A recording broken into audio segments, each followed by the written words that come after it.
70.000 активни предпријатија во државата треба да се подготват за исплата на К15 до нова година, зашто имаат уште 2 месеци.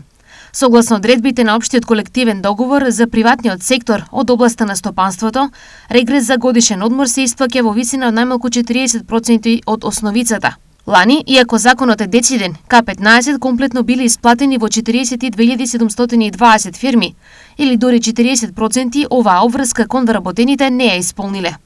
Годинава за прв пат, согласно договорот помеѓу синдикатот и владата, регрес за годишен одмор треба да добијат вработените во јавниот сектор. Значи, со гранскиот колективен договор кој синдикатот НУПЕС го подпиша 2011 година, го введовме правото, односно го вративме правото на регрес за годишен одмор само за вработените во администрацијата, правосудните органи, другите агенции и фондови што ги опфаќа тој грански колективен договор на број околу 20-25.000 вработени.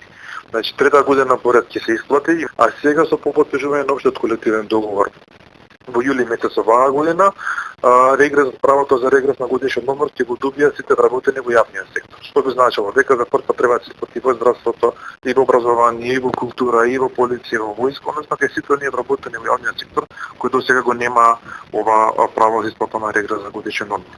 По нашите информации во администрацијата веќе во одредени институции се почнаа спремаат решенија за исплата на регресот. Мислам дека во да не преторам 15-20% од институциите ќе биде исплатен со оваа плата. Те уште чекаме информации како ќе биде во останатите делови во јавниот сектор, меѓутоа треба да се знае дека до крајот на тековната година сите вработени во јавниот сектор, околу 124.000 на број, треба да добијат регрес за годишен одмор во висина 10.000 денари. Колков процент од работниците годинава ќе добијат К15 повторно е прашање, бидејќи можност тој да не биде исплатен или тоа да биде со символична сума, законот дозволува.